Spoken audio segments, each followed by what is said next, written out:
isn't working again. I hope that changes. I just clicked a couple things. Hopefully it changes. I think that might have just changed it. But again, guys, we appreciate you for tuning into our YouTube. If you guys want to follow us on all of our platforms, you can do so by just going to the search bar, typing in Talk That Talk Radio Show. That means Facebook, Apple Podcasts, Spotify. What am I missing? Geez Louise, Instagram. I think I started with Facebook. The one thing that will be different is our Twitter. Our Twitter is at Talk That Talk LV. Once again, our Twitter is at Talk That Talk LV. Let's get to my mom's tip in. Let's get to some sports talk. And Alex is one of my favorite guys to talk sports with. I usually throw the book out when Alex is here. We'll see how long the show goes before I throw the book out. So we'll see what happens. Shout out to my mom. My mom texted me and said that she can hear the show. Now they can. So great. Let's get to this tip in. I like this one a lot. First of all, let's give a round of applause. This is the last episode of 2024. So shout out to us. Shout out to Alex. Shout out to and you know what's funny? I think my first show when I came back, when they remodeled it, I think you were on that show too. I think it was, yeah. So you kind of bookmarked the season, just so you know. So shout out to Alex Wright for definitely kind of always being there when I definitely reach out. But let's get to my mom's tip in, right? Considering that this is the last show of 2024, my mom's tip in today is this isn't the end. It's the beginning of something bigger and better. The next version of you is going to be unstoppable. You're just getting started. So shout out to my mom. I appreciate her so much for that. Alex, let's talk a little football. Mm-hmm. Yeah? I think the last 3 shows, the first hour has been nothing but football. So if at any point you want to get off of it, we can do it. But aside from that, we got plenty to talk about, obviously. Let's start a little bit with the Raiders. The Raiders took care of business yesterday. 25-10 victory over New Orleans in New Orleans. I have 2 people that I want to talk about mainly. Mm-hmm. I'm sure you know the first one. Brock Bowers is 1, mm-hmm. and Amir Abdullah is 2. We could talk the defense, obviously. The way I did my story, I started with Brock, Amir, and then I went to the defense. Where do you want to start? Let's go with Brock Bowers. Let's do it. Because in what's been just a disaster of a year, he's been the one constant for them. And you look at the Raiders as a whole, what's Max Crosby's future, what's the quarterback's future, Antonio Pierce, what's his future? Does he get brought back again? You got this guy in Brock Bowers who's right now playing like the best tight end in the league, no doubt about it. And if it wasn't for Jaden Daniels, he'd probably be a very serious candidate for offensive rookie of the year. So you look at him and just what he accomplished and just breaking the records yesterday, some records that it's kind of like head boggling. Like some of these records stood for so long, and Brock Bowers is the one that's breaking them with Aiden O'Connell and Gardner Minshew and Desmond Ridder throwing him the ball. That might be the best part. Exactly. And you just kind of look at him and it's like, are the Raiders, if they go full blown rebuild next year, is he going to be where's Brock Bowers kind of fit on that? Is he the guy you build upon? Because looking at it, he's a great piece to have, but I feel like if you want to contend, you're going to need a wide receiver or 2 that's better than him. You're going to need a standout wide receiver, and then you could have a 2 that's just as good as Bowers to give yourself an option. Now that probably won't happen this offseason, right. But it's a bit critical offseason for the Raiders, and Brock Bowers, he's playing really well, and he's showing that he's a worthy piece to keep. And it's how are they going to what's the as we think about what the future is for the Raiders, how are they going to build around? Seems like Brock Bowers is the guy that they is the guy they should keep and should build around. How does that all around him develop?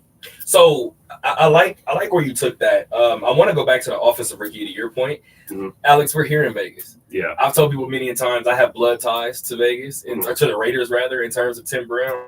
Right?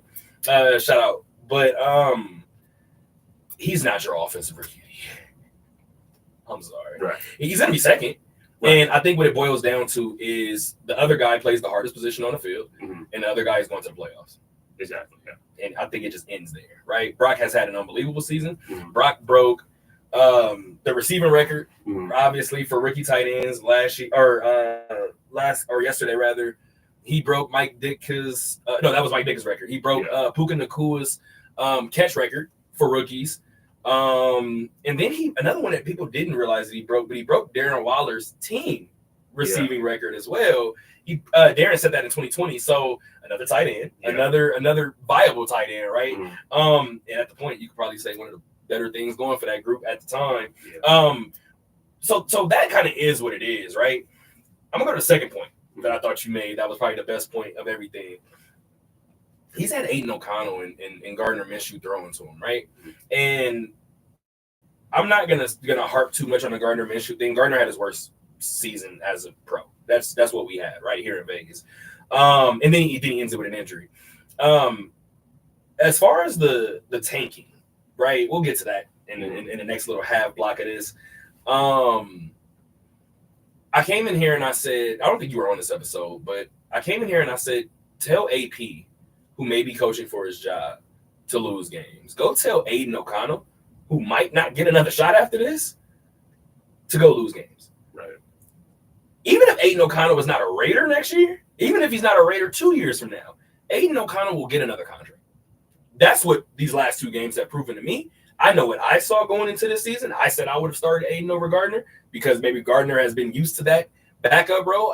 I can get into that. I felt like it was harder to ask Aiden to do what he did last year again. And lo and behold, he's done it. Right. And you know, the tanking part of it, we're kind of getting down to the end of the year where a lot of guys are playing for, like you mentioned, the next contract, or they're playing for incentives in their current contract. And it's just, you know, you're never, the guys on the field, the coaches, they're never going to tank. You know, they're never going to not try their hardest to win a game. And as we see, you know, the Saints, they're going through their own struggles too. And that fell apart fast. It did. It was really surprising how fast that went down. But yeah, with the other Saints kind of fell apart. But you're looking at this and you're trying to prove yourself in this league. Antonio, you're trying to prove yourself as a head coach, and that your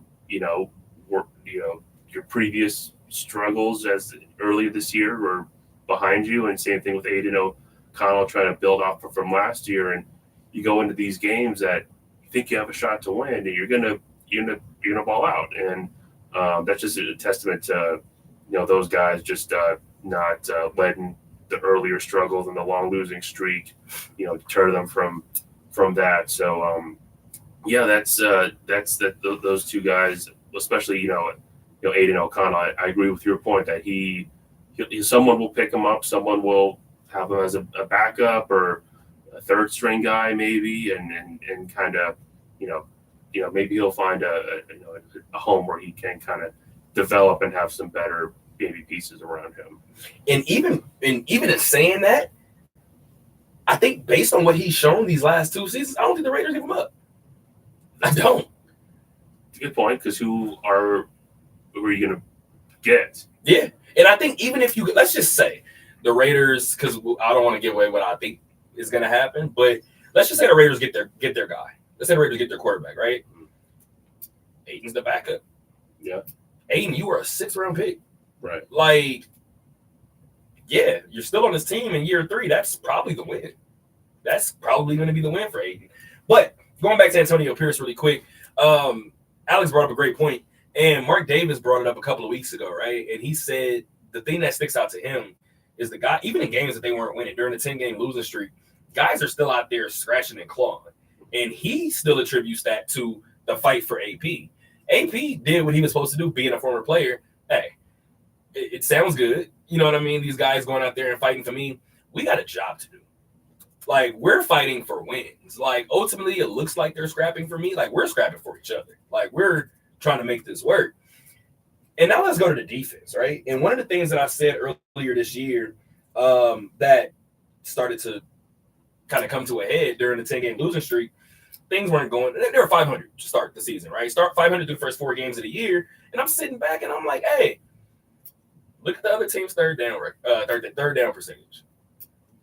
Let's look at this team's penalty numbers. And then you get to the 10-game losing streak. and it's like everything went out the window, right? And then you look at yesterday, they pitched a shutout in the second half.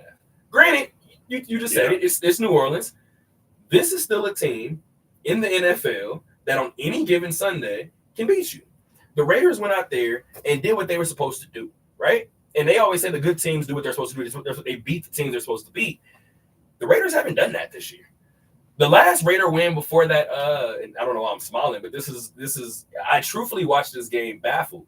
The last game the Raiders won before that 10-game losing streak was that game against Deshaun Watson's Cleveland Browns. I was at that game. That game shouldn't have been as difficult as it was. And it just felt weird in watching the game, right? I watched yesterday's game, and I can't tell you if at any point this season I watched the Raider game from early on and I said, oh, they got this one. Early in that third quarter, I was like, oh, okay. Adam Butler's forced fumble in the second quarter that they didn't jump on, I said that's a great sign. They didn't get to it. I said it's a great sign. You get another forced fumble in the second half. Jack Jones gets an interception. Like you get the breaks in the second half that you needed. And again, I'm going back to this defense. This defense continues to play spirited even when it doesn't have his heart in Max Crosby. Exactly. I mean, and that's kind of going into the year. Everyone looked at the defense as this is going to, the defense is going to win the Raiders games. They're going to, can it be a top 10 defense? How can it carry this team? And then as they struggled and dealt with injuries, it kind of saw how there was, not as deep as kind of we thought they were. True. With their starters going down. But yeah, I guess that that's just a testament. We hear how local Max Crosby has been through some of these struggles and kind of playing for him and kind of playing for AP and just kind of when they feel like they are in it and like you mentioned coming up with these big plays to stay in it. They've been capitalizing and showing that there are good guys on this defense. Like we touched on Bowers on the offense. There's some guys that you can definitely build around and invest in and have as solid guys on your defense. So they played really well. Took advantage of playing a team playing a rookie quarterback, a team that's been struggling, had a coaching change, just doing what they needed to do. Because like you mentioned, the Raiders haven't really done that when they played a team that's on their level or that they're better than. Yeah, no, I completely agree with everything that you just said. And the funny thing is, out of everything that we just said, the Raiders keep winning, right? In the past 2 weeks, they've continued to win. And it's so interesting because I've seen people start, like, I've watched, Raider fans are funny. I've watched the people in the building last week in tears. Like, losing streak is over. Like, thank God we're headed in the right direction. I don't care what you guys say. And then I look at every Raider fan online, and everybody was like, what are you doing, right? And now yesterday happens. I'm not going to lie. I don't even like being in I was scrolling, dog. Yeah. I was like, let me see what y'all say. One dude was like, all right, y'all, draft Genty, draft Dylan Gabriel in the second round.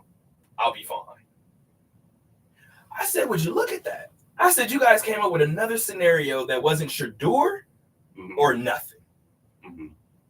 For half of this season, Raider fans have made it felt like it's Shedeur Sanders or nothing. And now the Raiders currently have the 8th pick. And I put the camera on you because I was about to give you the floor. And now I'm going to take it back for 1 second. And now let's just fast forward to today. The New England Patriots have the top pick. Don't they have their quarterback? Well, would you look at that? Right. So now everybody panicked. And now the team that has the top pick doesn't even need a quarterback. So now what do you do? What do you do? I mean, they're so weak to play. Very true. They could move up to be a top 3 pick, maybe.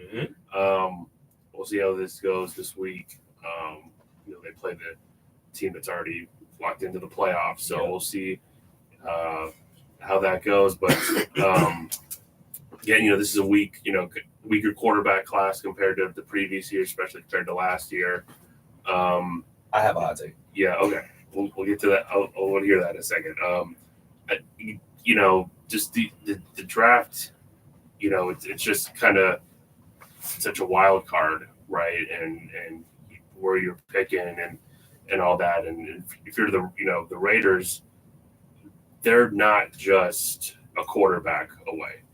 That's a big piece of the puzzle, but there's other, things they need to address, building up the depth on the defense, being good on the offensive line, skill guys, obviously.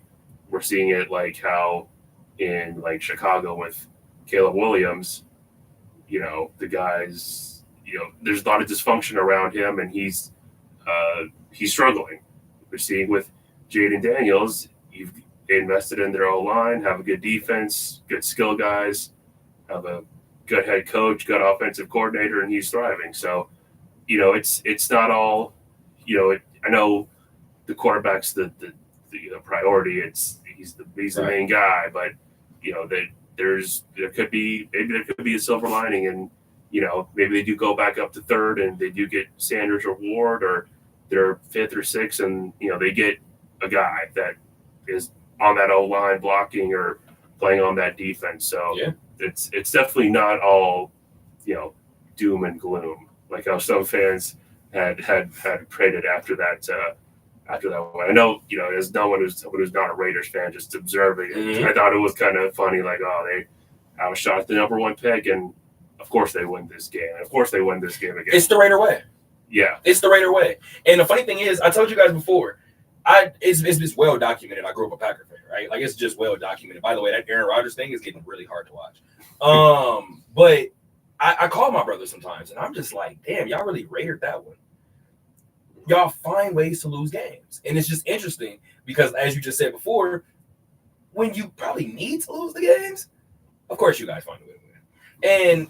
And the funny thing is, I didn't mention Amir Abdullah earlier, right? But first 100-yard rushing game of his career, Zamir White hasn't been healthy. I asked Raider fans coming into this season if they were ready for those games when he has 12 rushes for 34 yards. Because I know people are going to panic. The problem is he didn't have any nights that looked, maybe one, that looked like Amir's yesterday, right? So it goes back to what you said before. Maybe Raiders don't need a top 3 pick to go get their quarterback. And the reason why, and this is where I'll kind of twist in my hot take, I think people are being rougher on these arms in the draft than they should.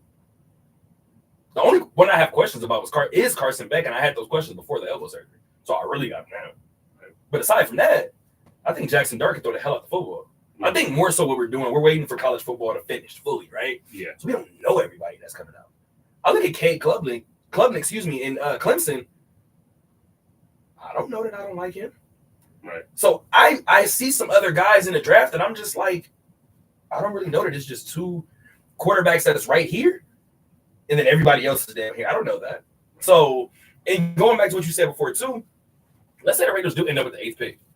I know there are going to be some football traditionalists that hate the fact of drafting a running back that high, but then we've seen Bijan Robinson last night, obviously with Atlanta. We've seen Jahmyr Gibbs with Detroit. Like, we've seen certain moments where, yeah, if you see your guy and you've identified him, go get him. I don't know that the Raiders are in a bad spot right now sitting at it. Right. I mean, and that's kind of one of those spots where, if you're 8, Hunter's going to be gone, and then Sanders and Ward are going to be gone. Mm-hmm. It's kind of at that position when you're in the middle, not the top few picks, where it's kind of my mentality would be, who's the best available player? Who's the most talented? They did it last year and got Brock. Yeah, they did. Exactly. At 12. Exactly. Who's the guy that we believe that we could put on the field right now, and he's going to make plays for us, that he could start, that he could, we can trust him to get better as the years go on, be a guy we could lean on. So, yeah, I mean, there's, you just never know with these drafts, and they might be in a good spot, and they might have a lot of options. I know you mentioned, the quarterbacks and the other guys that aren't the top 2 guys. We'll see if does a team reach on a guy or take him. We always see exactly. Yeah. We saw that last year. I felt like Bo Nix probably was a little bit of a reach, but it turned out to work. It turned out well. They're might be in the playoffs. So you just never know. Could there be a trade? Could there be something just along the way that they move back or right? You just never know what can happen. If New England ends up number one, I think they trade the pick. I could be completely wrong, but I just feel like they'll trade the pick to acquire more picks. I could be completely wrong, right? But I have the and this is the name that I've just been thinking about. Yes, it's AP. It's hard to win a game when you don't score. Why has nobody said Mykel Williams from Georgia? If you put him on the other side of Max Crosby on a rookie deal, and the funny thing is, too, we're talking about quarterbacks, right? There's an adjustment. There's an adjustment period. You talk about any skill position, there's really an adjustment period. We've seen some wide receivers come in the league recently that makes it seem like there's not really an adjustment period, but we've seen usually those skill positions, there's an adjustment period. You could talk to a lot of these different coaches, a lot of these different executives, a lot of different scouts. On the defensive end, it's see ball, hit ball. So if they draft Mykel Williams and he's ready to go, like you said, day one, and you sit him on the other side of Max Crosby, and then you get a healthy Christian Wilkinson and sit him in the middle, why am I to believe that the Raiders did that the wrong way? Right, because you're addressed that would be addressing a need, shoring up your defense. Picking a guy who's ready, who could complement what you already have and plug and play right away. And if they feel like they can do that, if there's guys that they like that they think they can, they should do that. Like I mentioned with Brock Bowers last year. So I have one question really quick before we get out of here. Mm-hmm. Of course, the Raiders, as you just mentioned, the Raiders end their season on Sunday. 125 from Allegiant Stadium. They will take on the LA Chargers. That's the last game of the regular season. Before I move on, I heard a name today. We do a radio show, so we're gonna discuss it for a brief second. I don't think there's really any validity to it, but let's just say the Raider Nation did all of this hoopla, right, throughout the year. What if the Raiders do exactly what I just said, and then bring in Anthony Richardson? Do you like that? I don't think so. Not as bringing him in as your number one guy. If you want to bring him in and we think he could be a two while we have a bridge guy maybe, but I don't think that would be the best option for the Raiders. I know AP has wanted a guy that could be a dual threat, right? And the funny thing is, CJ Stroud isn't necessarily that dual threat, but if you think back to the guys that he wanted in terms of there's a third quarterback, and I don't know why I'm missing. Damn, why am I blanking? But I know we all knew it was Jaden Daniels, and we all heard about CJ Stroud. That one hit the media, right? I think it was a third quarterback. I can't think of it, but we've discussed it here on the radio show. And with all due respect to these quarterbacks, Aiden O'Connell doesn't fit that bill. Gardner Minshew doesn't fit that bill. Jimmy Garoppolo damn sure didn't fit that bill. Neither did Brian Hoyer. So just from AP standpoint, if I've asked you for this and you've given me variations of that, I don't feel like you can really judge me until I've had my guy. I've told you that in my system, this is what I need. Maybe they don't ask him to do as much in Indy. First of all, I don't know, and I'm gonna just give you guys what I feel. I don't feel like Anthony Richardson is out of Indy. I feel like they'll let go of Shane before that, and that's just a gut feeling that I have. And shout out to my guy James Boyd, doing tremendous work over there in Indiana. But yeah, man, we can move on if you would like to. But I just if AP wants a guy that fits that bill, and you feel like Shedeur or Cam is that guy for you, and you're not gonna get them, then you need to look at other avenues. Bottom line. Oh, before we get out of here, Hall of Fame finalists. Hall of Fame finalists for the Pro Football Hall of Fame. Shout out to my guy Jeremy Weiss, who works at the Pro Football Hall of Fame. So I hit him up, and out of the where's my messages? I hit him up, And out of my, where's it at? We talked a decent amount yesterday, but I hit him up and I asked him who were the guaranteed Hall of Famers. I gave him some names. I don't think he liked them, but I gave him some names. Do you want to give me yours really quick? Just some names that when you look at that list, you say, okay, this person has to go in, right? It's a good question. Looking at the list right now, definitely think of Reggie Wayne. What else do I think? Oh, maybe when an Eric Allen or a Darren Woodson, possibly. Adam Vinatieri. I mean, he's did it for a long time. He'll probably get in too. Yeah, those are just a couple of names that just kind of stood out. They come off, right? Yeah. So in terms of looking at, pardon, what the hell? Sorry, guys. I told you guys I was getting over something. So now I'm just in the clearing of the throat phase. So I apologize. But so in terms of like guaranteed names, right? I don't know how the Pro Football Hall of Fame thinks, which is why I was trying to figure it out. I was trying to text Jeremy, like, so how does this work? But no, but we were just discussing who we felt were like guaranteed Hall of Famers, right? The conversation should be very, very small and short. Yeah. In terms of certain people, I think regardless of how you feel about, and nobody is a bigger knock on the Chargers than me. I rip the Chargers every chance I get because they're the Angels of football and they're the Clippers of football. And I'm an Angel fan. So it just is what it is. Antonio Gates is a first ballot Hall of Famer. I don't care. I know what I saw. I don't care. And keep in mind, Fred Taylor is one of my favorite running backs. I don't think he makes it. You don't think on this first time? Yeah. I don't know if he makes it, period. Mm-hmm. And I rock with Fred. Mm-hmm. One of my personal favorites. But then when I'm scrolling down this list and I look at Marshall Yonder. That's a guaranteed Hall of Famer, dog. This last one that he didn't like, I'm sorry, guys. I know that he's 500 all time as a quarterback. Eli Manning has two of them things.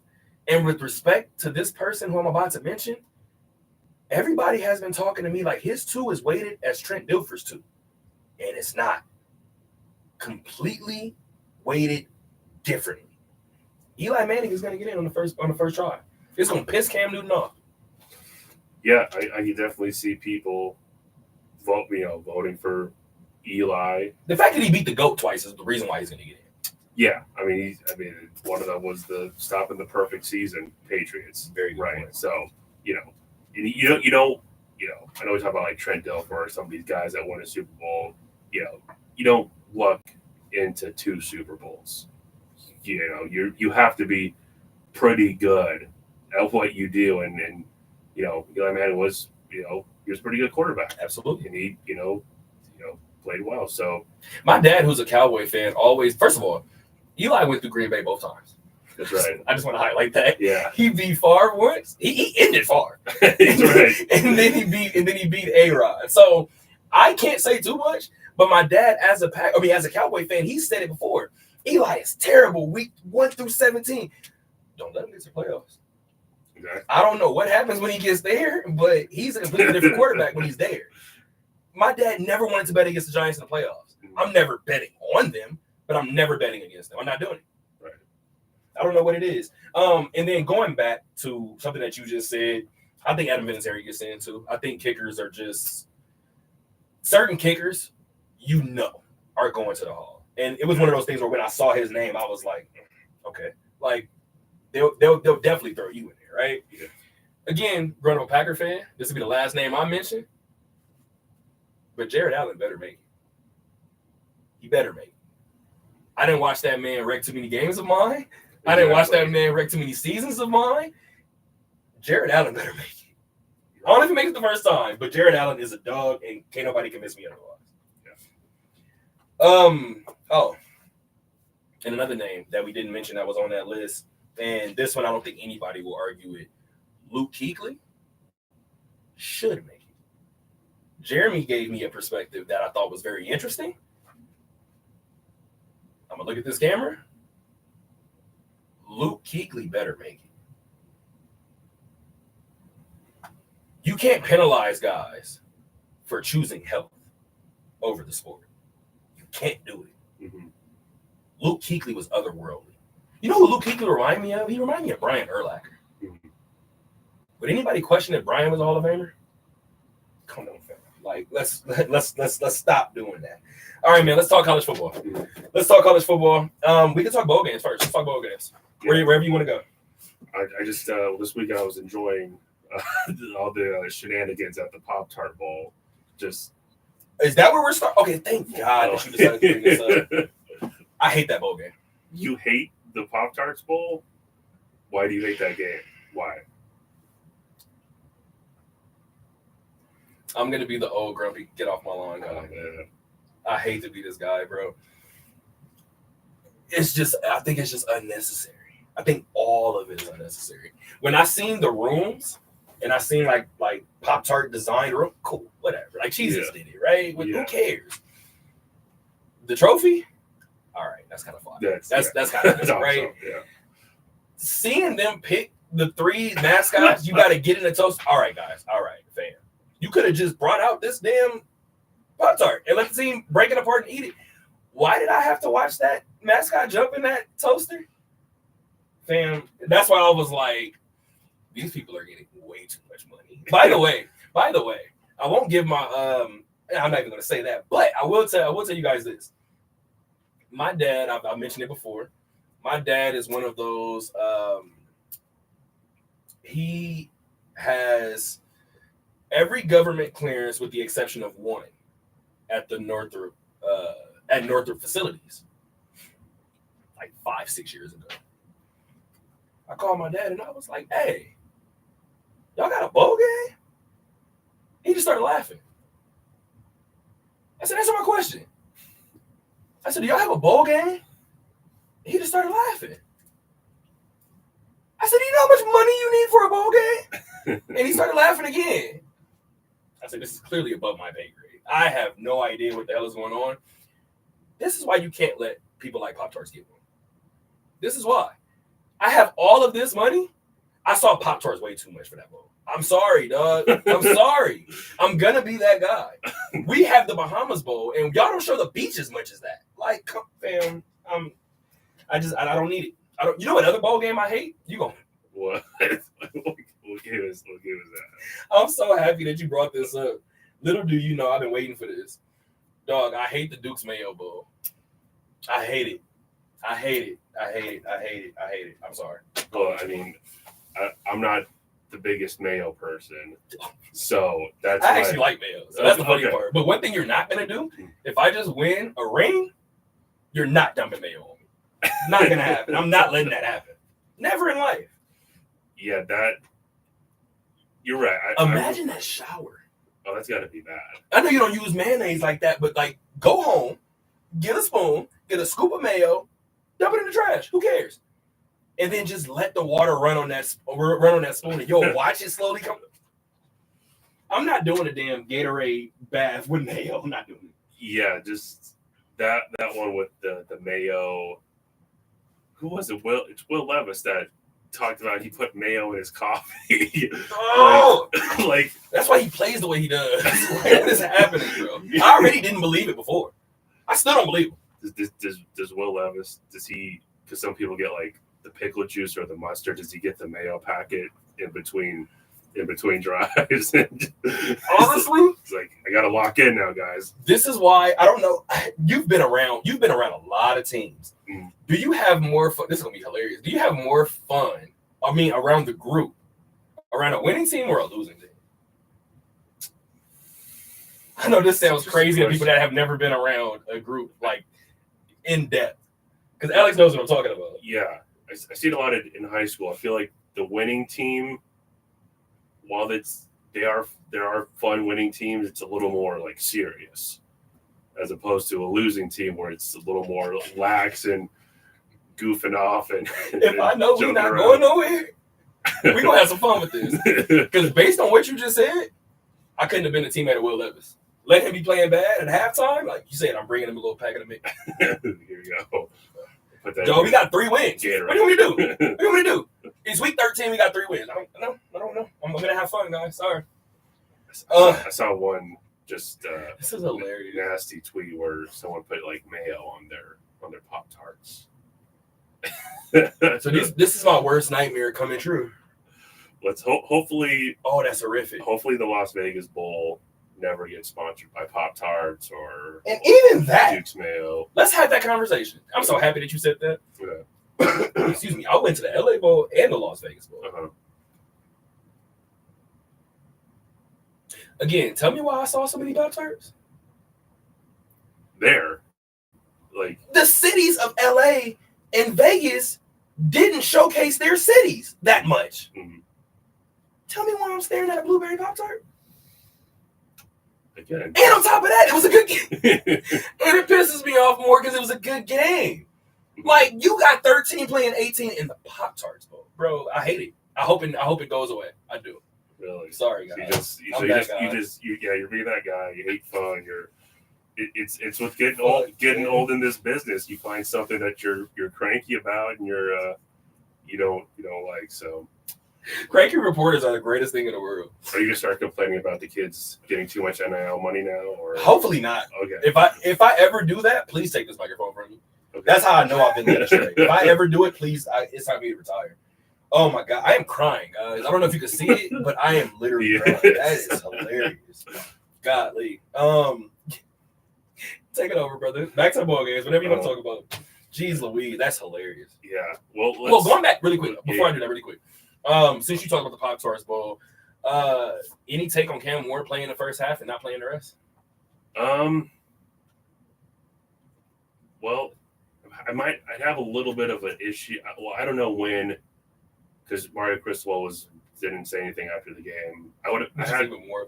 yeah, I would have a little bit of a problem. I got conversation. I want to have a conversation about Mario Cristobal at some point one day. Yeah, I really do. I saw a clip of some little extracurricular on their sideline. So yeah, that guy might have there might be more of a microscope on him. But anyway, getting back to Cam Ward, I don't know, was this something that they talked about in the week leading up and they just kind of agreed to, or was this something that at half he was like, I'm not playing? Because then I would have a little bit of an issue with it. But at the same time, I know talk about kids getting NIL money. These coaches, season ends on Saturday, Monday they got a new job.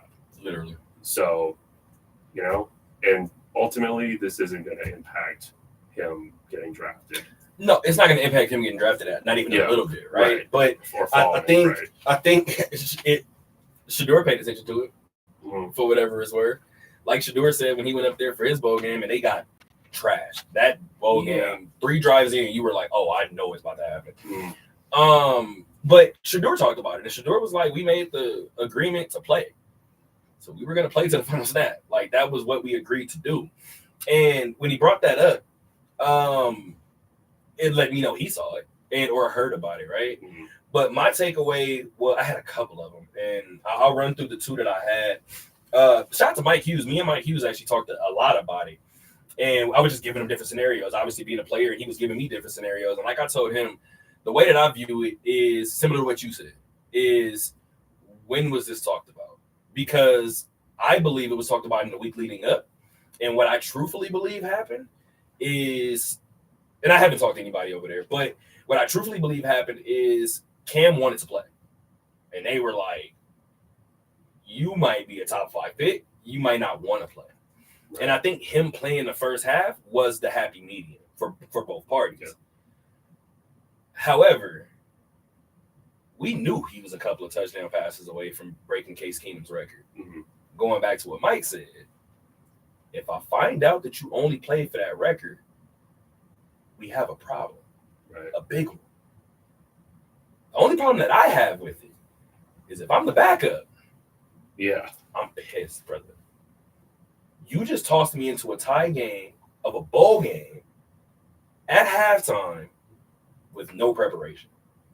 If I'm the backup, I'm pissed. I'm not gonna help him.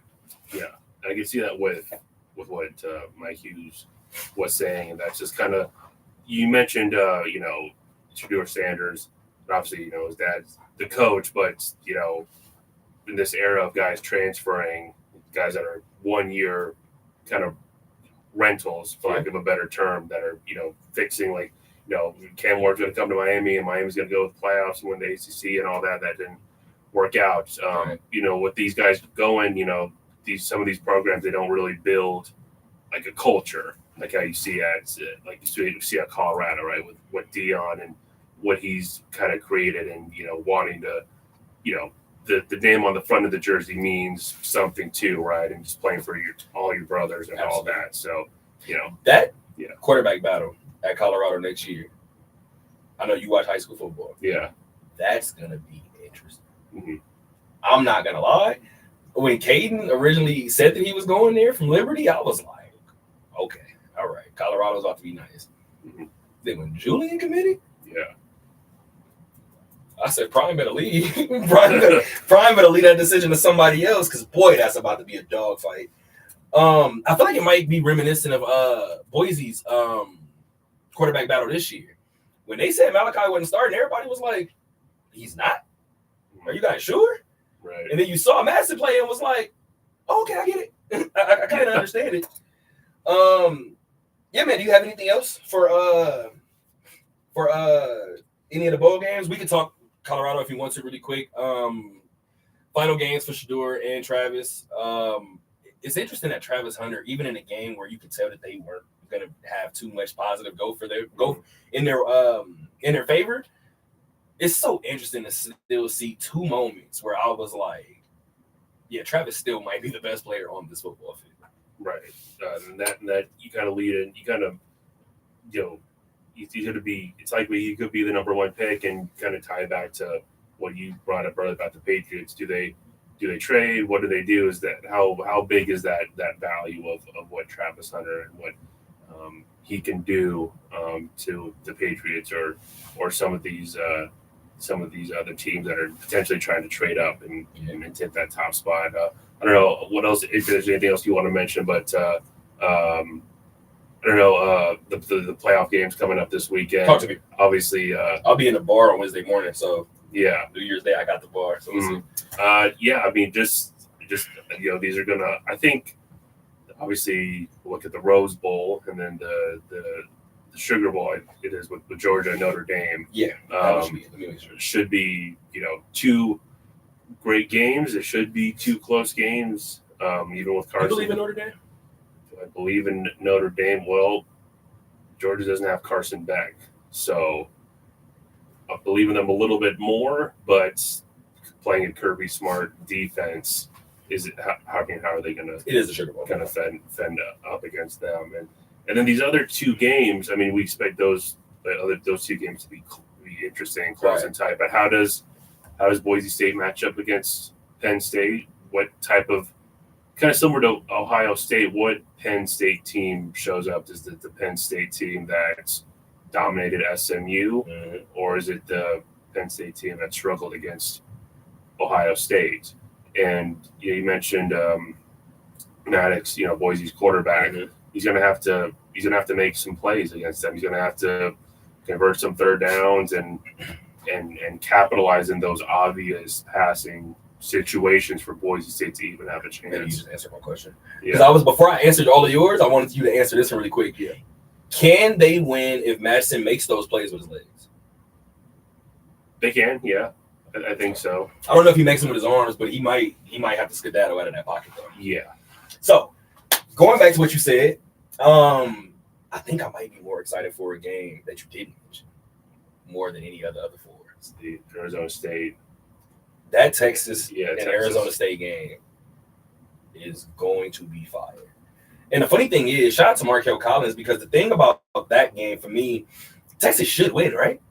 That's just the way you look at it on paper. Texas should win. And then you watch this season, and you look at Arizona State, and it's every time I counted them out at some point, they won. You look at Texas, and in those games that they needed to win, they didn't always do it.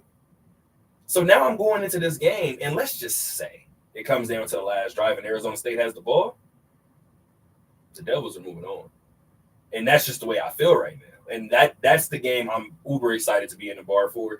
Don't order any drinks. It's a wrap. It's over. I'm sitting there. Like, I'm right there under the projector. Like, I'm so excited for that game. It's unbelievable. Yeah. Going back to the Rose Bowl. Here's my thing. I think Ohio State has to get to Dylan early. If Dylan sets in, I don't like their chances. Dylan gives me, just in terms of his calming factor, he gives me Russ when he was in college. And that's a dangerous spot to be. Because, again, you've been around the NFL. You've been around college. You've been around high school. With all due respect to the NFL, it's another world. With all due respect to high school football, that's another world. The pressure in college sports, specifically college football, feels different. Mm-hmm. It don't look like Dylan feels anything. When you rattle him early, that's the only time I feel like you can knock him out of that comfort level. The longer that the game goes and he gets comfortable, I think your chances of getting to him lessen. So I want to lean toward Ohio State because I think they'll get to him early. So we'll see if I look away. Shout out to Mike Hughes too. When we talked about this college football playoff before the season started, he said, "Dog, you're gonna get Final Fours with 1 through 4. What if we don't?" Like I told him, like I agree with you. It's in football, it happens more than any other sport, right? Usually the best team's gonna win. Like we get this any given Sunday, we get it. But usually it's 60 minutes for that team to figure out how the course to victory.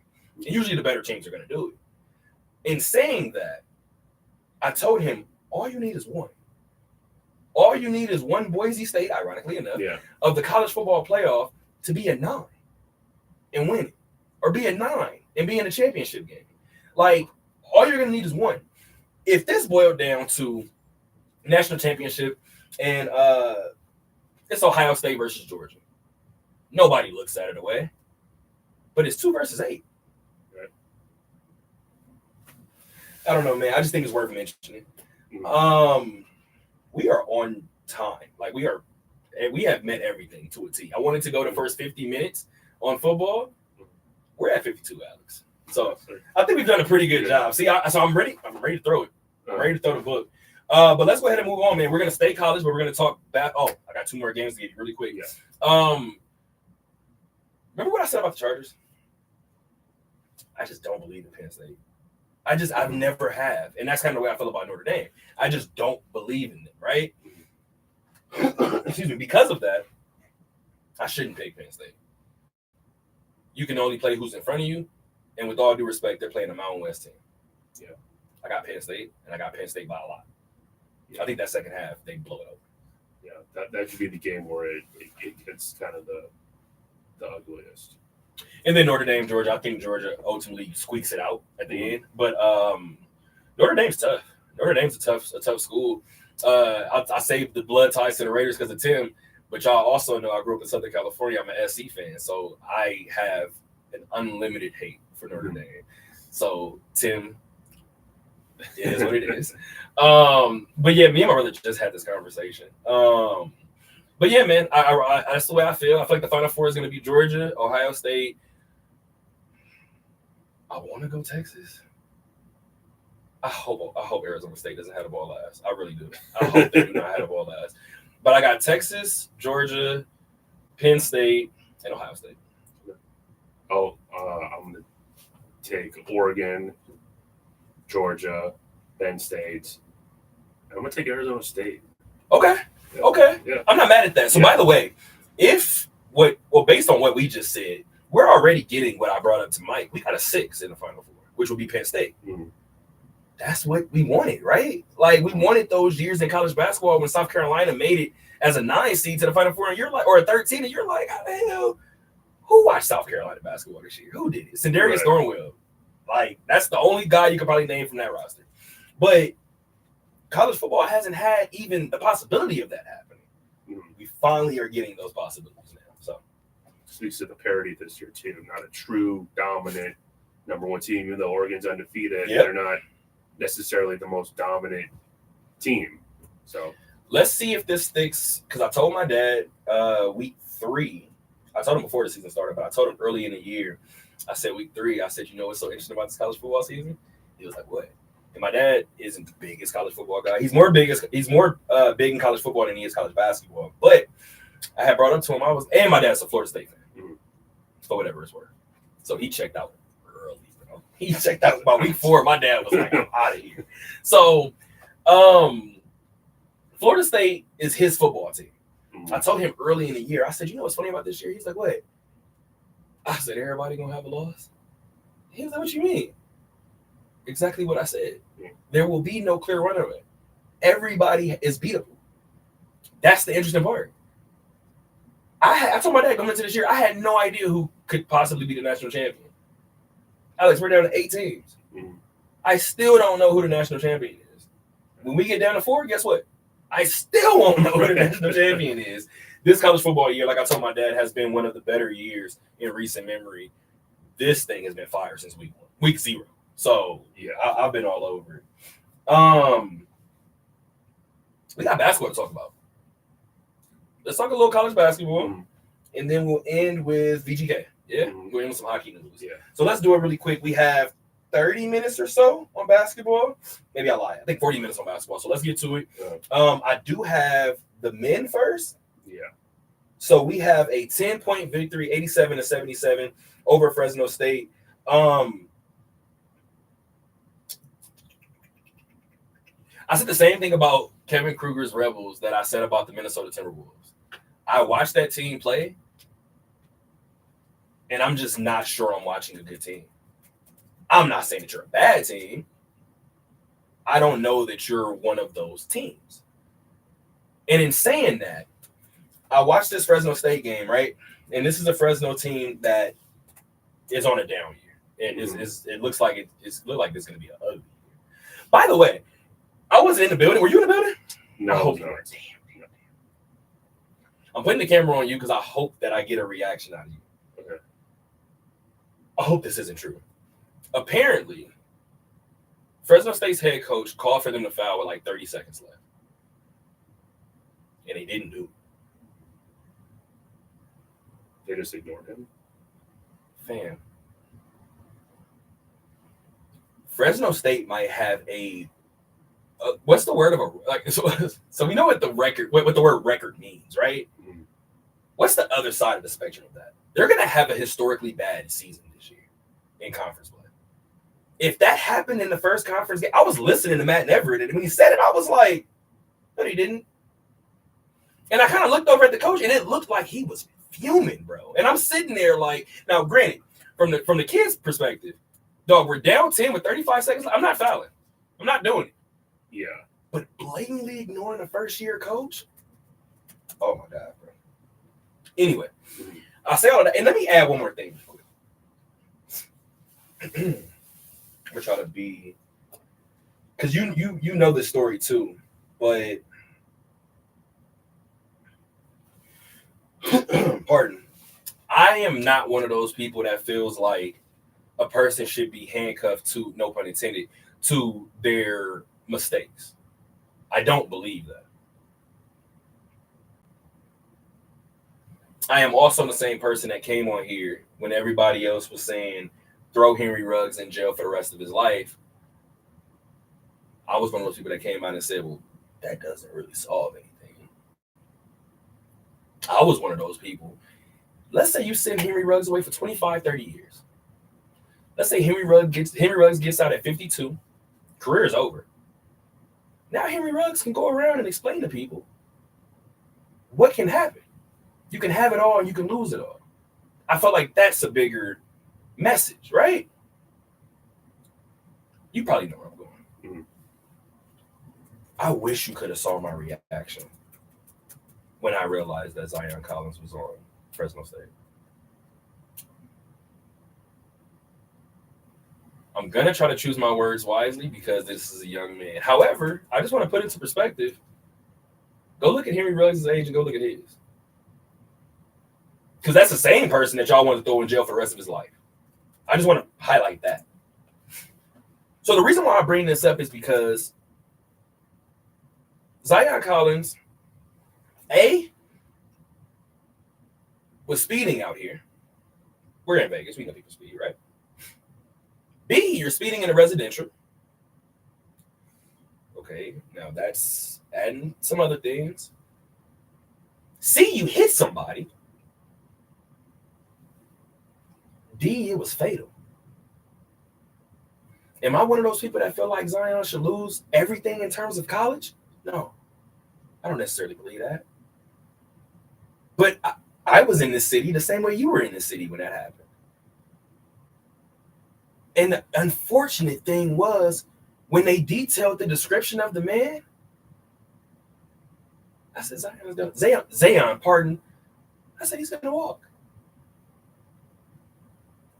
I said, it's not going to be enough outrage for anybody else to make him answer for that.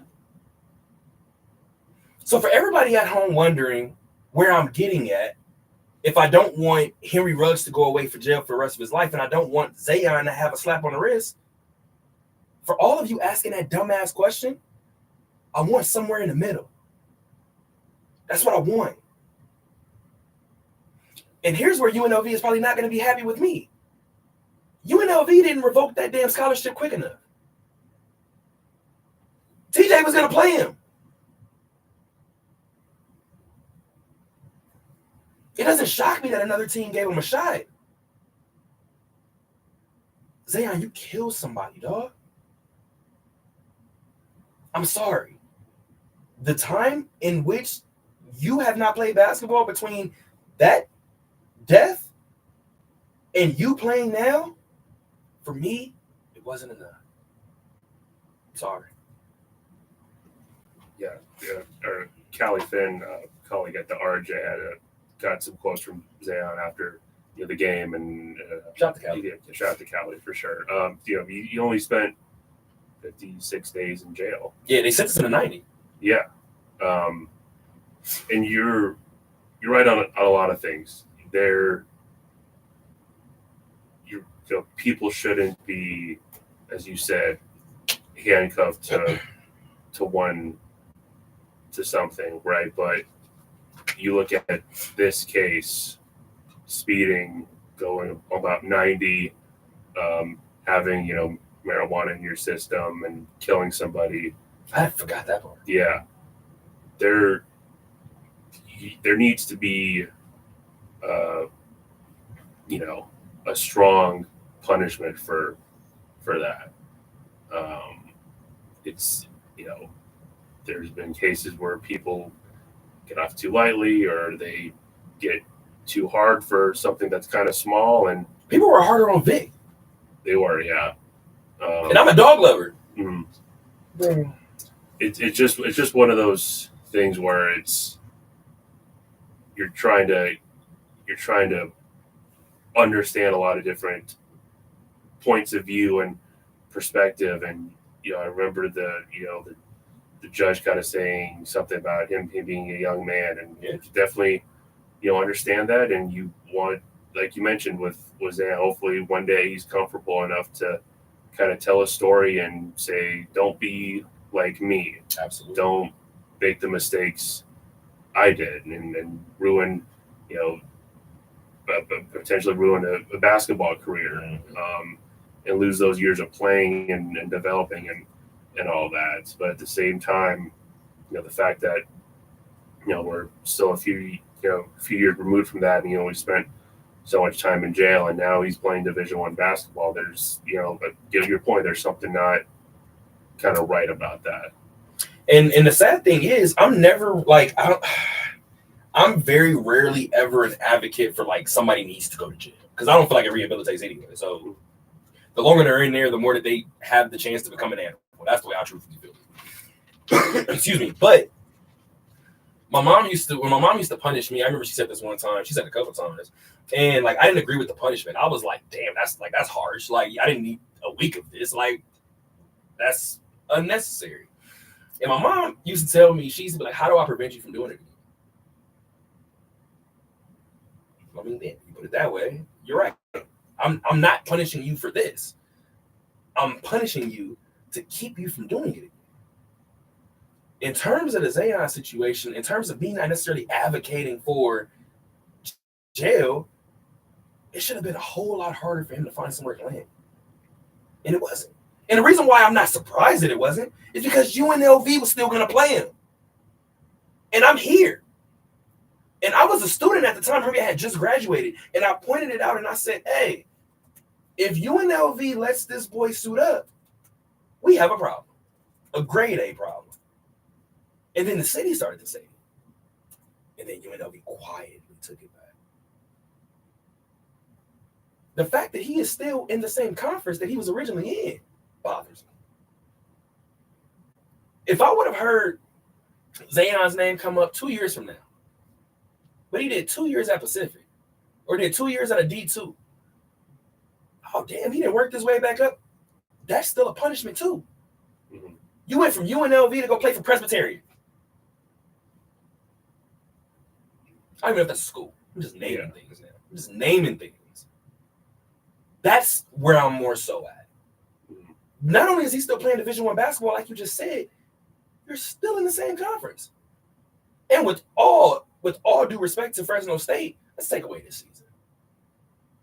You're at one of the premier programs in this conference. Oh, yeah, and by the way, you'll be in the Pac-12 next year. Anyway, and you guys want me to talk about UNLV winning by 10. I'll watch that game and discuss, dog. And again, this is a young kid. 10 years from now, I probably won't mention it again. Mhm. This needs to be mentioned now. Here's what it is. But in going back to this game, as bad as Fresno State is, and we just talked about it, and this is why I said what I said about Kevin Kruger's group. Did you watch the game? A little bit of it. Not all. Okay, so Yeah. did you catch the first half or second half? I caught I hope the second half. Yeah. All right, so hopefully you caught this moment because this is where, in my opinion, this is where the story took place. Zion's technical. UNLV, because he fouled Jalen Bedford, then got hit with a T. So Jalen Bedford got 4 free throws, and then UNLV got the possession. UNLV hit a 3 after that. Prior to that, UNLV was up 4 points.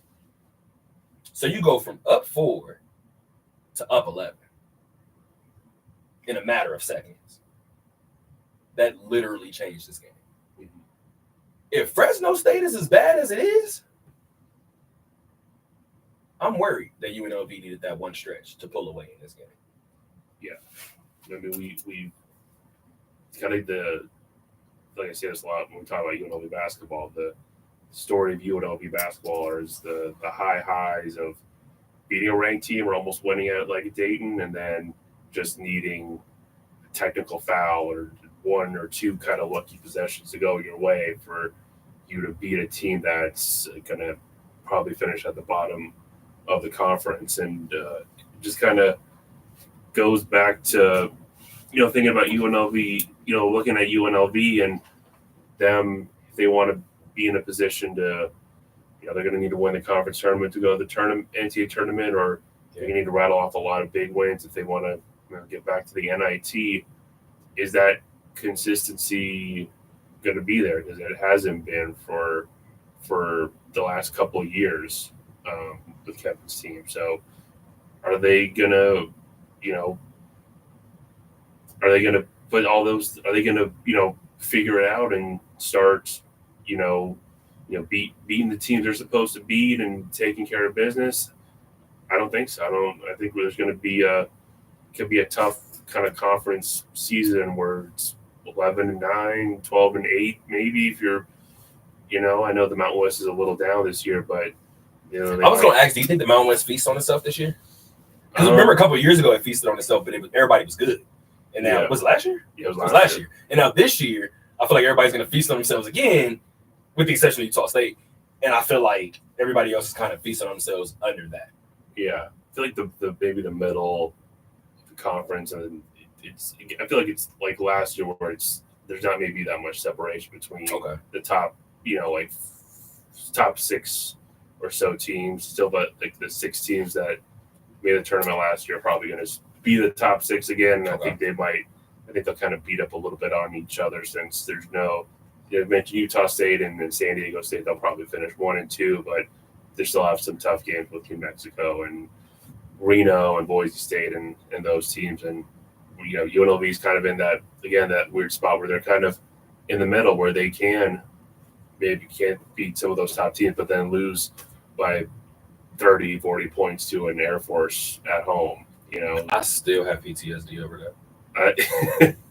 That happened. Well, That's the worst game I think I've ever seen. That, No, the Howard game. The Howard game, yeah. That happened to. They've had a few bad losses to Air Force these last several years, but yeah, last year was really bad. I remember that. That one was baffling. Yeah. That's a good word. And the thing is, we shouldn't be using words like baffling in the third season for Kevin Kruger. Yeah. And obviously, there's so much turnover in college basketball in general, right? One of the things that I credited Kevin for was the group that he brought in. Yeah, there are some guys that won't be here next year that are already upperclassmen, things of that nature, but not everybody is. He brought in some guys that he's not even leaning on right now, right? Because he wants to build the program for future. However, when I think about this group right now, as it stands today, you kind of just said it. If this team wins 11 conference games, 12 conference games, I'm sitting there like, sounds about right. By the way, I have Fresno State winning like 4. So if we're just viewing it, by the way, we have to go to Fresno State. I don't know that I like our chances. UNLV, you know what? And I have my notes here. UNLV had a lead as large as 19 in the first half on the 13-2 run. Yeah. They ended up going up by as many as 23.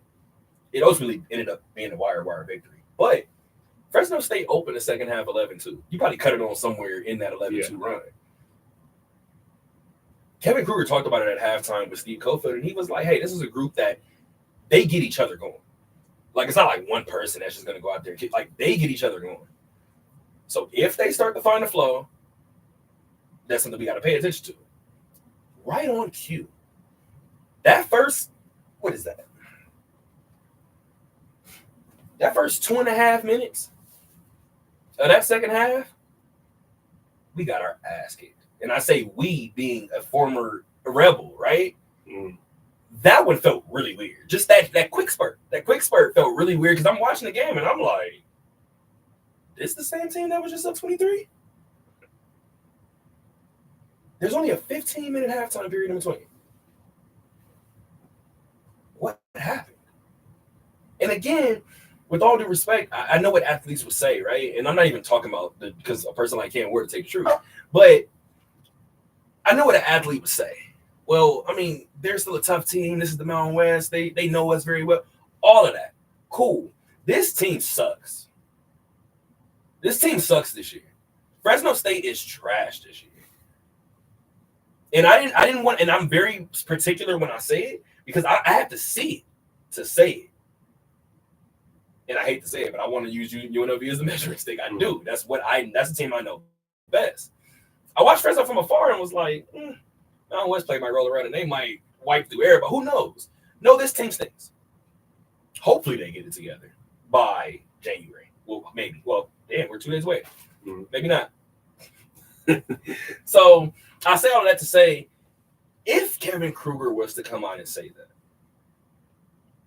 if any of the players were to come out and say that, if you guys are telling us where you want to be, let's go back to what Barry Odom said when he came in. We're competing for championships. Everybody was like, no, what are you talking about? And then he competed for championships 2 straight years. Dan Mullen came in and said, hey, you competed for championships 2 straight years? Let's make this a thing. Yeah. Kevin Kruger, if you guys have said what you've said, you can't tell me in the same breath that Fresno State is a tough team. You just can't do it. Cam Ward and Miami beat Florida in week 1, or I think it was week 1, and he was like, I thought they was going to be better than they are. Huh? I was happy that he said it, but I was like, dog, you're not supposed to say that. But in the back of my mind, I'm like, he's supposed to say that because that's a rival. I don't care whether you like me anyway. I say all of that to say there's a certain energy that comes with one of those teams. I haven't felt it from this group all year long.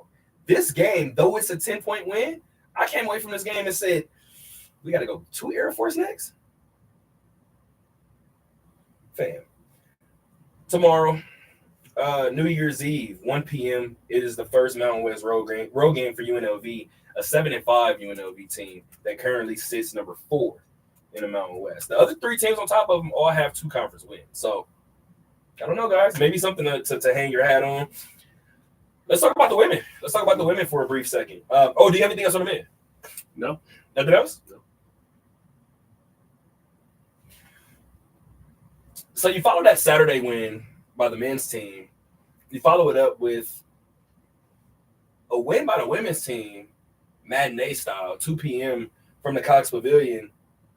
It was a 25-point win in a game in which everybody played, all but 3 scored. Kiera Jackson hits 1K career scoring. I think she's the 26th Lady Rebel to do it on time.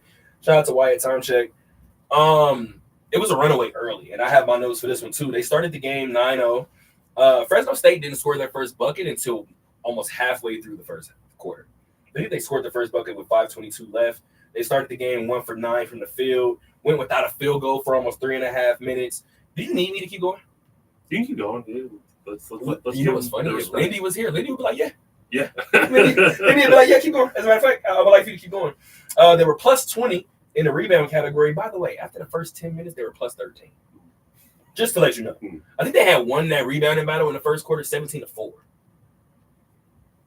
Again, completely different feel when I'm watching the Lady Rebels play.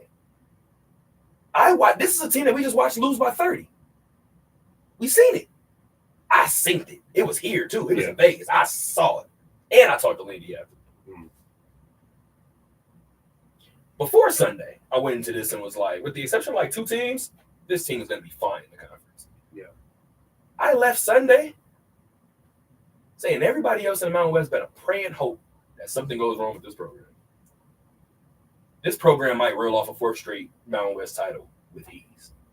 I think so too. And it goes back to what we kind of talked about with the men. You just you have to trust in the Lady Rebels that someone's gonna step up.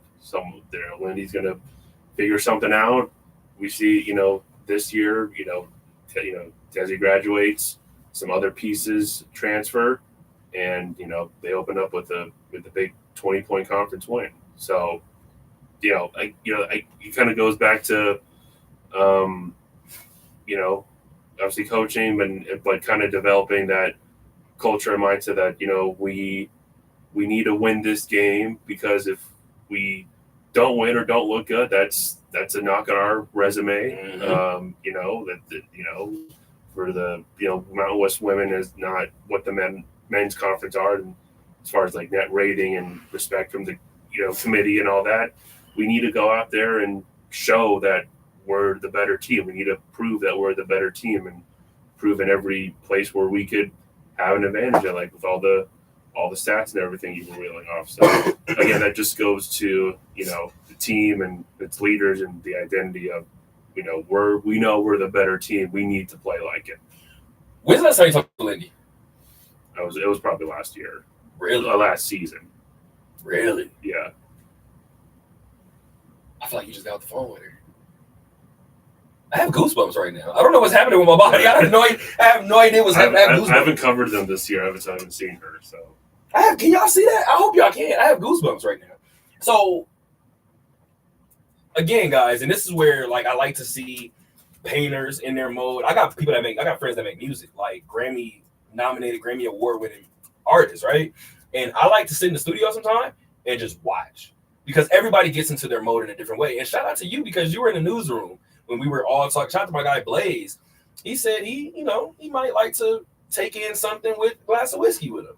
And we start talking about vices. And we start talking about things that people do when they're working, right? And when they try to get into that mode. And the funny thing is, I had brought that up because there's a different way to tap into whatever you need to get into, right?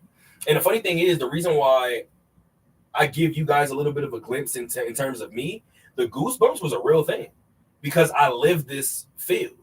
This is my career, and I get genuinely excited when somebody shares the same sentiment and we haven't talked.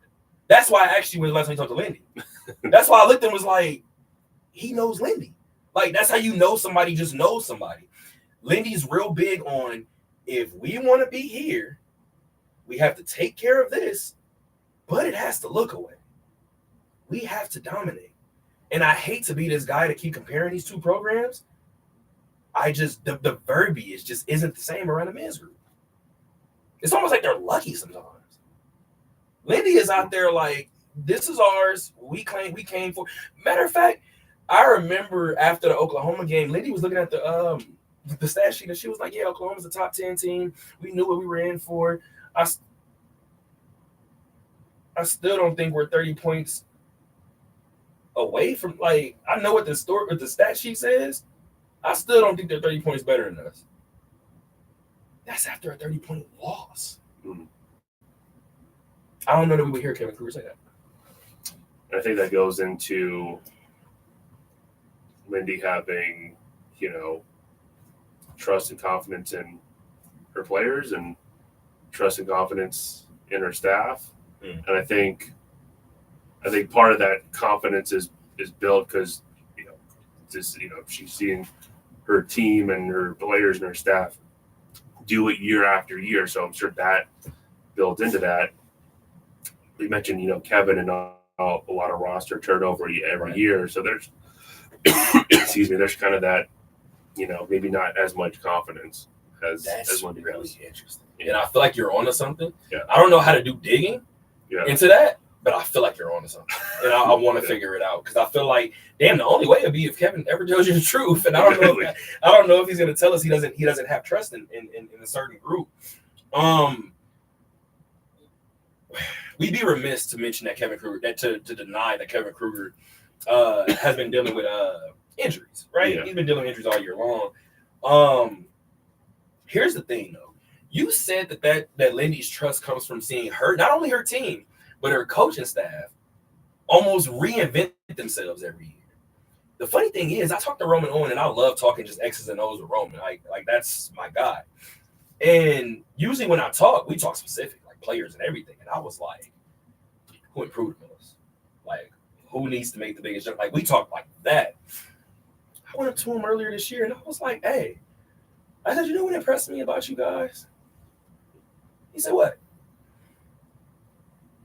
I said, in a weird way, I said, you guys are able to duplicate players that leave. Like, replicate them. And he was like, what do you mean? I looked at Amarachi. I said, that's Justice with a better jump shot.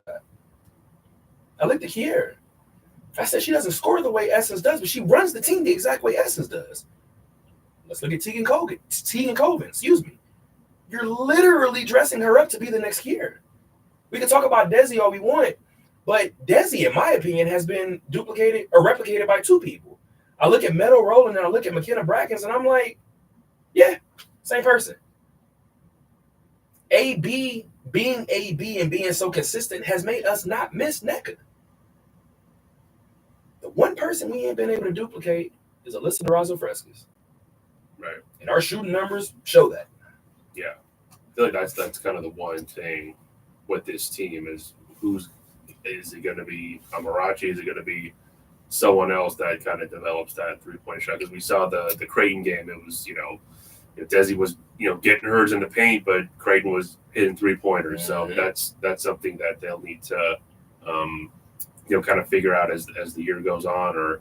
But you mentioned some of these, players like Meadow or McKenna. And I think, again, that just kind of speaks to the culture of, them sitting, behind Desi, watching how Desi plays, watching what the coaches, expect from her and from Desi, and telling her how, we need you to do this. We need you to be dominant. We need you to, be the energy on this team. And just, again, I'm kind of speaks to Lady and her staff's player development and eye for talent. You mentioned, Kiara, we saw that glimpses when she was coming off the bench that, she's going to step in for Essence and be just fine. And we saw that with, Amarachi, obviously, as the season went on, that, she's going to be a big part of this team. I have the stat for you too about Amarachi. Yeah. What is it?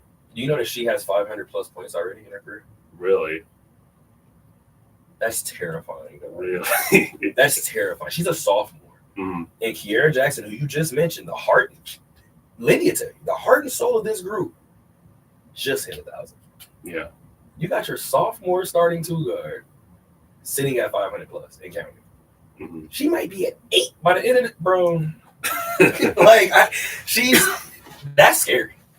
Yeah. That's scary. She didn't really play a lot. The first half of last year was really in conference play where she started getting more minutes and started scoring a lot. But again, that's just, but keep repeating it. Lindy's testament to knowing that, all right, we've got Kiara, who's going to be the floor general point guard, and we got Amarachi, who's going to be the scoring guard. She could, bring the ball up and be the point guard too, but we're going to rely on her to score. So just, again, figuring out where these players, their strengths are, how can we put them in a position to be, do their thing, and that's going to ultimately, help the team.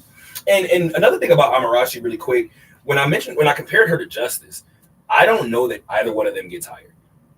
I just don't. I would love to see Justice now, a year removed from college basketball, and see if she's gotten out of shape at all. Like, Justice is a machine. Like, it was scary to watch her play defense sometimes because her facial expression never changed and she never slowed down. It was terrifying as all hell. And then you look at Amarachi, same thing. Rarely in expression, and she's playing you 94 feet. She's a sophomore. Yep. That's insane. And going back to what you said about the big sitting behind Desi, because I did have the big sitting here. Do you know McKenna Brackens last night or yesterday had 15 points, 8 rebounds, 5 assists? Alyssa Brown had 12, 8, and 6. This team goes undefeated in conference play if the bigs do that. Yeah. Okay, that's them playing, doing their, expecting them from to do things a certain way, and them just kind of delivering. It's funny you mentioned Justice. She's from here. She went to Centennial High School, played under legendary coach, Karen Whites, who is. Do you know about Karen Whites? Not even a little bit. Oh, well, she is the all-time winningest high school basketball coach, men or women, in Nevada. You got me.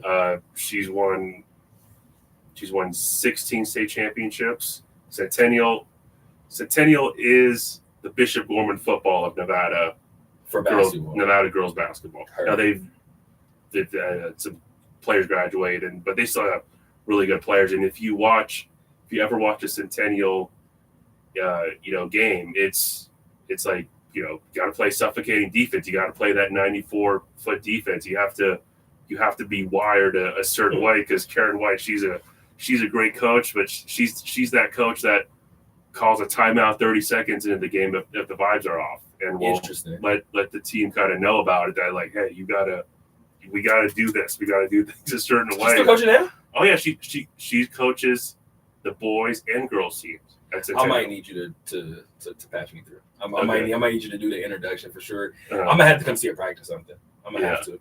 Yeah, come see her. I was already thinking about it, because I coached middle school basketball. I only did it for one season, but I coached middle school basketball, and we did a great job. We were teaching football players how to play basketball, so we made it to the Final Four. I was extremely proud of my group. They buckled down on defense, and I was like, "Oh, y'all want to?" But they're physical, right? So I'm like, they want to play defense. I would pay Justice to teach anybody in terms of basketball defense. Yeah. I would literally, like, if I had kids, I would pay Justice to teach my kids defense. I'm trying to see if I'm ready for this hot take, because we've been around some amazing sports for sure, but just collegiate level and high school level, this includes community college. I don't know that I've seen a more aggressive perimeter defender. I'm not talking about the pros, because Jackie's aggressive as hell. But, yeah, I think back to all the state titles we won in high school, I don't think we had a perimeter defender that was like, that will get under you the way Justice did. I'm over here just thinking now. Justice would irritate me if he played. She would be a pet, like, move. Get away from me. Well, Get away from me. Especially because you mentioned she doesn't she doesn't do the facial expression. You see a lot of guys on defense that are like all up on you, and then they knock the ball out, and it's like, get in your face, and they'll let you hear about it. But Justice just puts your head down and goes on to the next play. It reminds you. Do you remember that? Did you ever hear that DeMarcus Cousins story about Tim Duncan? No, well, I have, but maybe you have. Hopefully you have. But basically, he was saying that he was feeling it one day. He was in Sacramento cooking, and he said he was trying to talk to Tim, and Tim wouldn't say nothing. Tim wouldn't talk. He said he finally did something, and he said he said something along the lines of, and again, I'm doing this from pure memory, and he said something along the lines of like, get this old ass dude off me, like he can't. He said Tim kind of gave him a look. He said Tim scored 12 straight points. He said students said word to him, scored 12 straight. He said after the game, patted him on his backside and was like, maybe next time, young fella.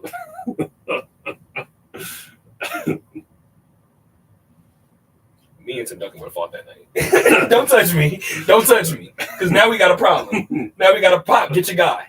Get your guy. That's funny as all hell. Yeah, man. This group, I just get a different feel when I'm watching this group. This group is sitting at 9-4 on the year. Keep in mind, 3 of their losses have come on the road. They've only lost once at home this year. That was the 30-point loss to a top 10 Oklahoma team. They're third in the Mountain West as of now. While the men play on New Year's Eve, the women play on New Year's Day. 1 p.m., San Jose State. They are at San Jose State. Again, that is their first Mountain West road game. I got one more basketball topic really quick before we get out of here and go to hockey. I want to talk Mike Brown. You want to talk, or do I get to talk? I'll let you start. And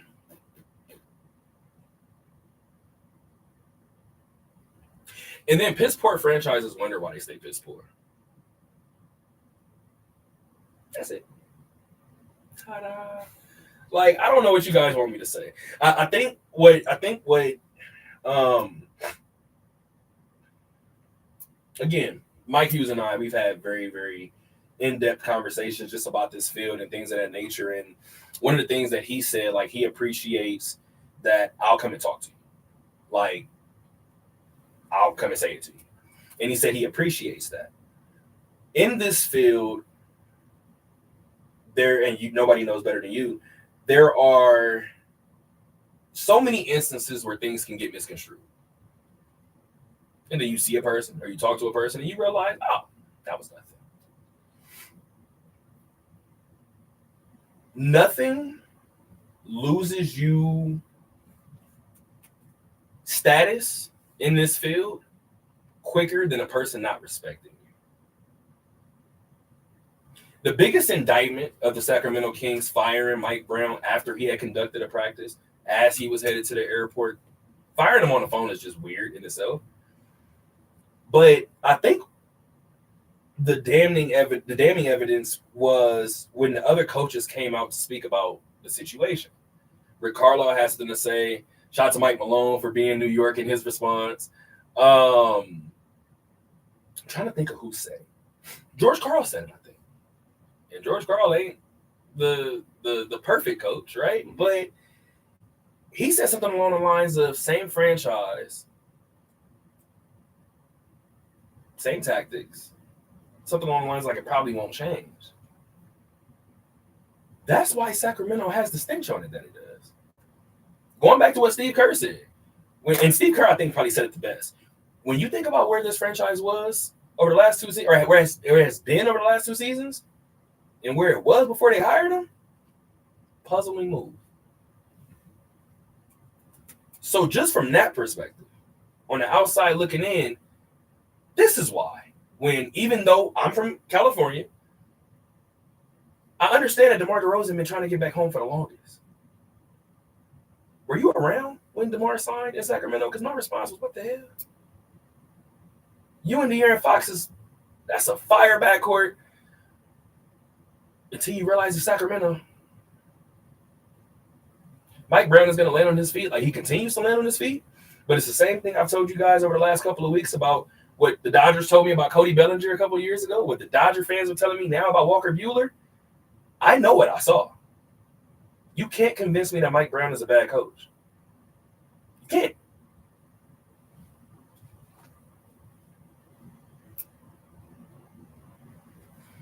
I don't want to go off. I don't want to do it. I don't want to do it because I don't want to.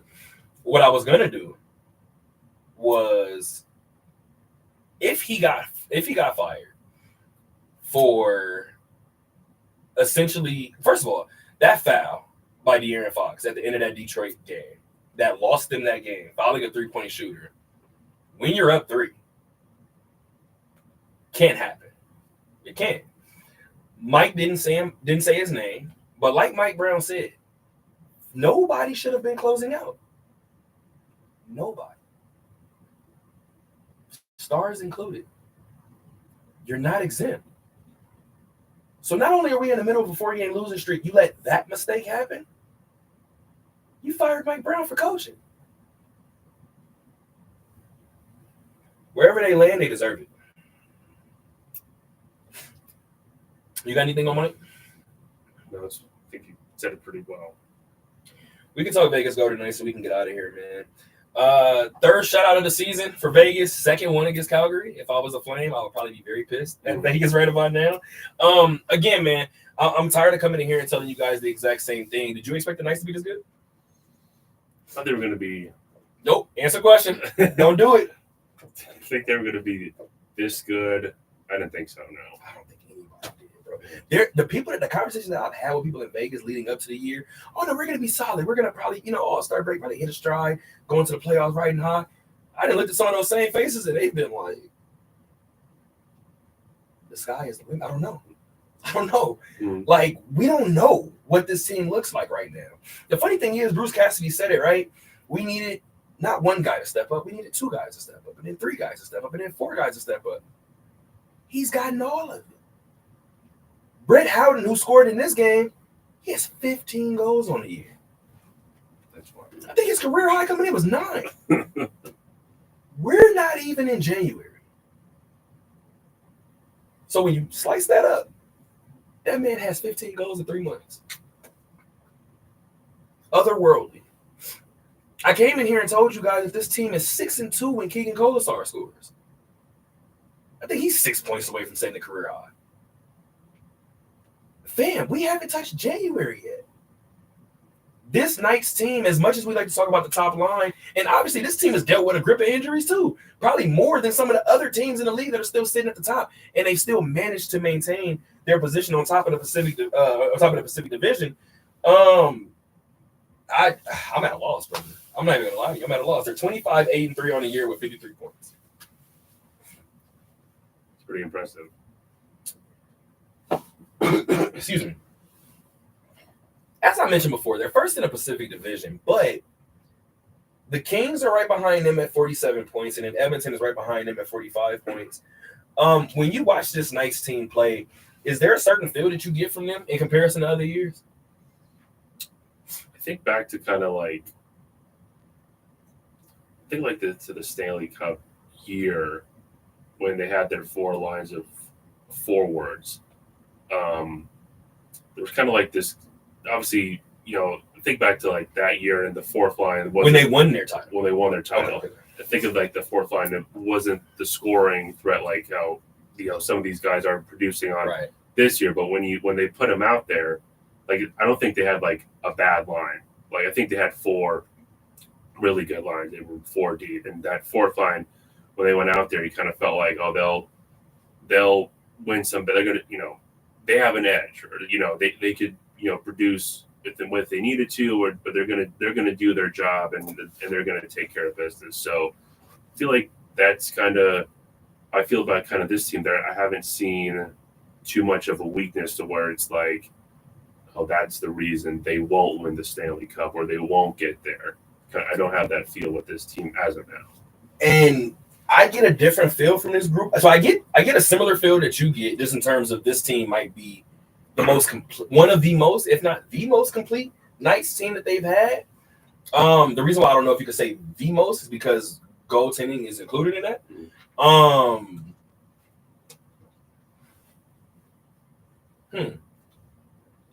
The feel that I get from this group is unlike any other one that I've had around this team, mainly because this is one of the first years I don't feel like there's any expectations. I feel like this group, for the first time, this franchise for the first time is playing freely. And I think that's what allowed them to be this free and be this good this early. And that's a good point because last year was defend your title. There's a couple years ago when they missed the playoffs, like, all right, gotta get back. The sky was falling in. Yeah, it was the worst. And then obviously we know the first year they made the finals, and it's like, oh man, this team's good enough to get to the Stanley Cup final, and hey, there's that pressure to win it. Exactly. So now that you're kind of that season, plus removed from that title and kind of dealing with how kind of last year went, I definitely get what you're saying, that there's no like expectations in the sense that there's pressure to do something or anything like in the sense of like, have to win the title, have to do that. And expectations are big, right? Mm-hmm. Let's talk a little bit about their Stanley Cup championship really quick. Your Conn Smythe winner walked out the door. That's a whole lot of offense walking out your door, which is why Bruce said, we're not going to replace this guy with one person. Yeah. We're not going to replace Chandler with one person. We're not going to, and I can name off the guys that left. And the thing is, and this is where I don't know if it stays all year long, which is why I think we got to kind of strike while the iron is hot. That statement that Bruce made, and I said it earlier in the show, we need several guys to step up. I don't know the last time a coach said that, and several guys stepped up. This Keegan Kolesar thing, I'm super intrigued with because I've watched the progression. I remember early in his career, they were saying like, because obviously Ryan Reeves was here, right? And early in his career, the way that they would describe him would not be the guy that you would expect to go out there and take the fight for you. That's Keegan now. That was Keegan as early as last season. But now you add in his scoring. Now you add in what Bruce has talked about him being a locker room leader. We got to have a different conversation about Keegan Kolesar. So this team, they have a New Year's Eve game. New Year's Eve, 12 p.m. against Montreal. Another trip. Oh, I almost lied. I said another trip back to Canada. They are here in Vegas. So 12 p.m. tomorrow, New Year's Eve. Alex, this has been an amazing show. And by the way, I think this is the best way to end the season because I think we've done every topic. Because you've kind of seen the way I dropped the show. I don't think you guys have ever seen it, but the times are over here. Mm-hmm. And we've pretty much hit every single one. So I'm extremely proud of that, but I feel like there's only one way to end the show. And you know where I'm going. UNLV doesn't take the invitation to the Mountain West. To the Pac-12. Everybody looks at Harp and goes, the hell is wrong with you? And Harp gives us a little more information than he probably should have. He didn't have to. He said we're looking into other avenues. There may be some other fields that we may want to hop into. There's some pretty good programs on campus that we don't compete in at the Division I level. I was talking to the legendary Dick Calvert, and I was like, you heard what Harp said? And he was like, I did. I said, so what you think where you think we leaning? He was like, well, men's track and field has to go, right? I was like, that's a great one. He just looked at me. He said, what were you thinking? I said, our hockey team is fire, right? And he was like, that's not a bad one. He was like, but do the other teams in the Mountain West have? And I got to Googling. Mm-hmm. I said, the University of Hawaii has one of the better ones in the country. And he just started smiling. I said, DC, we figured out 2 of the 3. I said, I don't know the third one. I said, well, we figured out 2 of the 3. I said, so this has to happen somewhere soon, right? Who did we play before Syracuse? Was that Utah Tech? Might have been Utah Tech. We had that conversation early in the season. Fast forward to today. UNLV hockey has a victory over the University of Denver who won it all last year.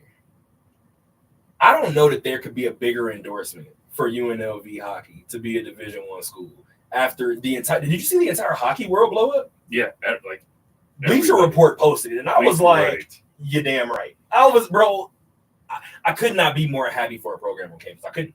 Exactly, especially I think I've mentioned this on the show. UNLV hockey was like the first thing I covered when I joined the student newspaper. I appreciate you for that too. And Anthony Vigneri Greener, the head coach, he's been a part of the program for a long time. I think he played. I don't remember that exactly, but he was played. And then Nick Raboni's been the assistant coach, has been with the program for a long time. And if you didn't know about UNLV hockey, they're a club team, but they're in the top division of the club program, ACHA. They were in the ACHA national championship game last year and came up short. Some of the other recent ACHA champs and teams that have made the Final Four, they've made that jump to Division I. And UNLV's they performed really well. They've made I think they've made the national tournament every year since Division I national tournament every year since like 2018 or 2019,